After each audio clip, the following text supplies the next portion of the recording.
But then the one who doesn't have any, they're neighbors with each other. And you notice that the guy who's wealthy, he talks to him, they talk to each other, but in the middle of conversation, he likes to slip in that he's doing pretty good. Life is good, man. This year we made quite a bit. And I had to get extra employees too. By the way, how's it going with you? And he knows that he has a bad problem. The water doesn't come to his farm, and he's not doing well, but he brings it up indirectly that, look, I'm doing a lot better and you're pretty pathetic.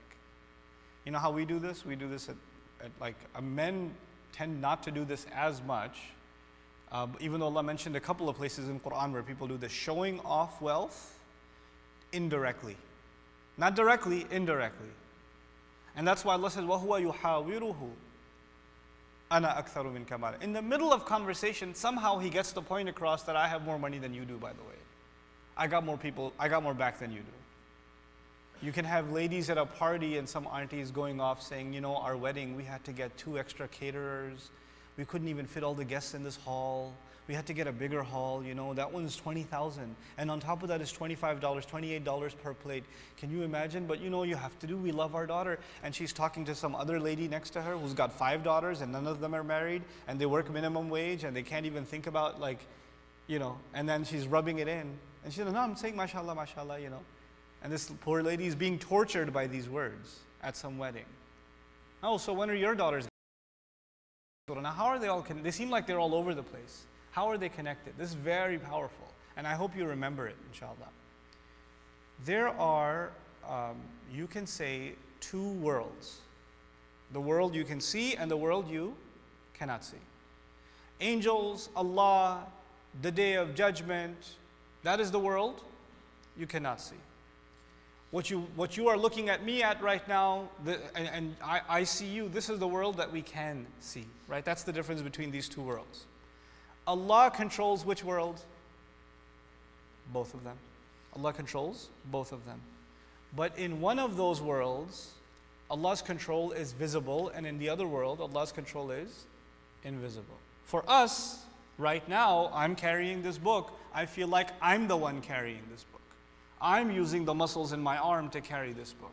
But actually, my capability is being granted to me by who? By Allah, but that's invisible. That's invisible. In the other world, everything Allah does is actually visible to them, but it's invisible, it's ghaib to us. You understand that? Now, what happens there are 4 stories, right? In the first story, sometimes Allah does things that makes it, He comes out of the invisible. And you can see that it can only be Allah who did this. What did He do? He put these young men to sleep for how long? 300 years. So now, nobody can explain that these guys, they must have had some serious lassi the night before, or they must have had some very heavy dinner, that's why no. This has to be from Allah. So now Allah's intervention, Allah's, tadakhul is visible. Now this can only be Allah. You with me? The second story, how did the garden get destroyed? From the sky, rain, tornado. These things, can they come from anybody else but Allah? No. An earthquake, a tornado, a storm, they can only be attributed to Allah Azza wa Jal. Now Allah's intervention is also what? Visible. Is visible. Now look at the next 2 stories. In the third story, Musa alayhi salam sees this guy rip a boat open, kill a boy, build a wall, and he has a problem with each of these things. He has a problem with each of these things because he sees the one who did it is who? This man. And he doesn't see that the one who actually commanded it is who? Allah. Allah's role was more what? Invisible. Sometimes Allah's role is visible, sometimes Allah's role is invisible. You with me so far? So we've got 2 visible stories and 1 invisible story. Dhul-Qarnayn goes around, he builds a wall, he fights off crime, he's doing all these things. What do people see? They see Allah doing something, or they see Dhul-Qarnayn doing something? They see Dhul-Qarnayn. They see that the role of Allah is what? Invisible. So in 2 stories, Allah's intervention is visible, and in 2 stories, Allah's intervention is invisible. Now, for most of your life and most of my life, is Allah's intervention visible or invisible? Think about it and answer. It's invisible. It's invisible. You go in your garage, you start your car, you don't say, Allah started this engine, I turned the wheel. You don't even think about it. The role of Allah in most of our life is what? Invisible. Now when you get used to that, when you get used to not recognizing the role of Allah, then you start becoming reliant on the world that you can see. And when you start relying on the world that you can see, when a problem happens, then you start losing your iman. Where is Allah? How come Allah didn't help me? Why is Allah invisible right now? I just lost my job. Where is Allah? My child is sick. People start losing their iman when they see that Allah is not there. How come Allah is not helping? So now, in the first two stories, Allah establishes very clearly that Allah controls the unseen and the seen. In the next two stories, Allah shows you the way that, one of the scholars put it so beautifully. You can imagine there's the world that you can see and the world that you cannot see, and there's a curtain between them. In the story of Musa and Khidr, particularly, Allah lifts the curtain a little bit. So you can see, sometimes you think Allah was invisible, but He was there. So you learn that He's always there. Whether you think He's visible or not, He's always there. You with me? Well, this is one of the ways you can say these stories are connected to each other. One more quick way. So inshallah, I'm putting it in easy words so you can hopefully remember and share it with somebody else. Another way you can think of how these stories are connected to each other is that in the first two stories, your reliance, what you have to do, you don't do anything, Allah does everything. You don't do anything. You don't decide to take what pills that can keep you to sleep for 300 years. You don't decide how to bring a storm from the sky. It's out of your hands, completely out of your hands. But in the third and the fourth story, do you do something also? Yeah.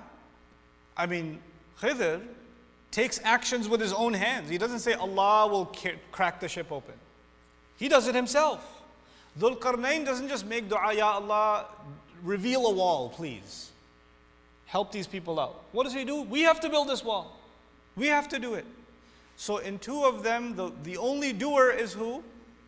Allah. And the other one, the doer is also human beings. Human beings are also doing something. You understand? Now when human beings do something, that is when they feel Allah is invisible, because they think they're the ones who did it.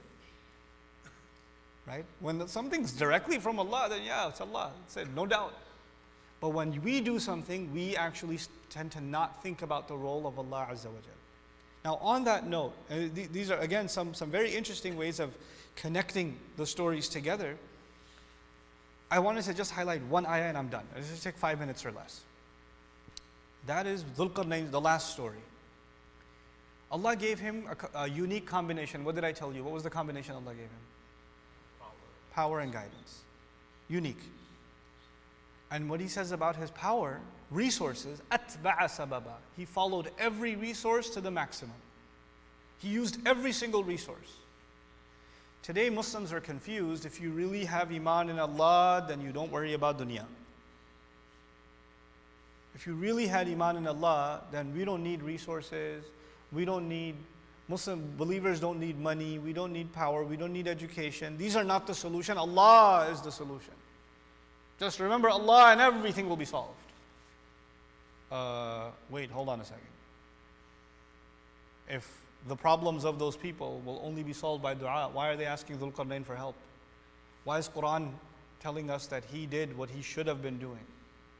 And he builds this massive wall made up of layers, Zubar al-Hadid, حتى إذا سأوى بين الصدفين قال انفخوا حتى إذا جعله نارا قال آتوني أفرغ عليه قطرة. There's an entire engineering process mentioned.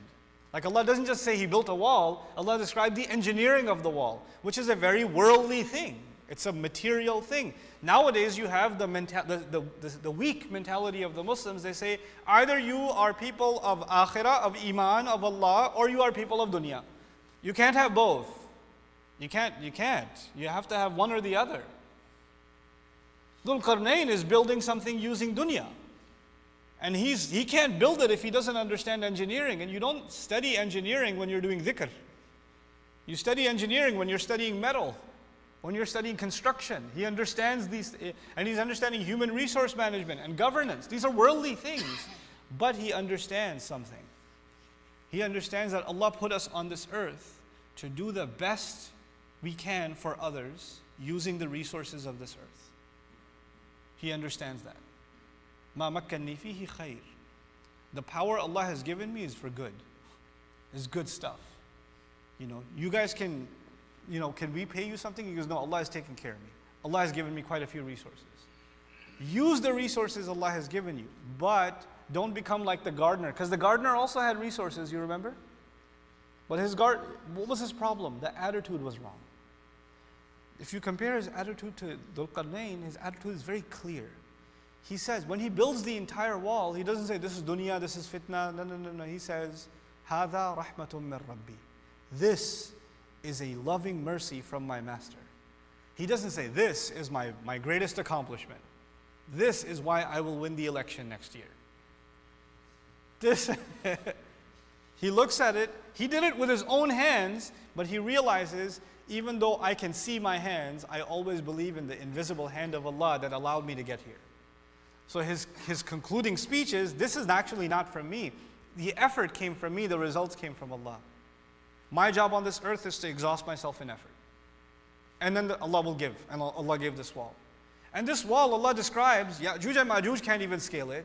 It's amazing, but he realizes at the end of all of that engineering, all of that work, he says, but I should tell you guys something. As he's standing by the wall, when you build something like that, you say, this shall stand tall for generations, and it will be a mark of our victory, and blah, blah, blah. You give this victory speech. He says, فَإِذَا جَاءَ وَعْدُ رَبِّي جَعَلَهُ دَكَّا وَكَانَ وَعْدُ رَبِّي حَقًّا. Such an awesome speech. He goes, when Allah's promise comes, this wall will be crushed. These poor people spent years building this wall. Finally it's done. And the speech says, one day Allah's promise will come and this wall will be what? Crushed. Akiya. Like, why did we do all this work then? If this world is going to be destroyed anyway, why put so much effort in? This is another part of the weakness of the Muslim mind sometimes, when they're far from Quran. Why should I make all the effort? Why should I do all this work, akhi? This dunya is temporary. We're going to go from here. Why don't you give that khutbah to Dhul Qarnayn? Because before he bothers to build a wall, you should just tell him, listen, Allah's promise will come and the wall will be gone. Don't build.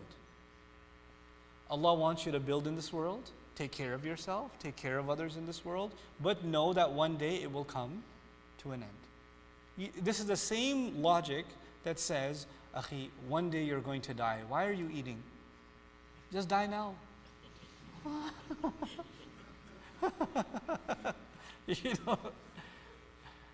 The deen of Allah wants us to take advantage of this world, just like you take advantage for yourself every day. Every single day you eat, and you eat what you like to eat. You eat good food, and you thank Allah for it. The same applies to the world and what we build around the world. We're supposed to put good effort to make things better in the world around us. وَاسْتَعْمَرَكُمْ فِيهَا, Allah says. He wanted you to build more in this world. This is not a negation of our iman in the akhirah. This is actually an acknowledgement of the ni'mah Allah has given us. So may Allah Azza wa Jal make us of the people who get the best out of this dunya and the best out of the akhirah. And don't forget either one. لا تنسى نصيبك من الدنيا. Don't forget your portion from the dunya. ربنا آتنا في الدنيا حسنة وفي الآخرة حسنة وقنا عذاب النار. It's the balance between both of these things. So may Allah keep us from becoming people only of the akhirah or people only of the dunya. May Allah Azza wa Jal give us the balance that Allah's book has taught us so beautifully. Barakallahu.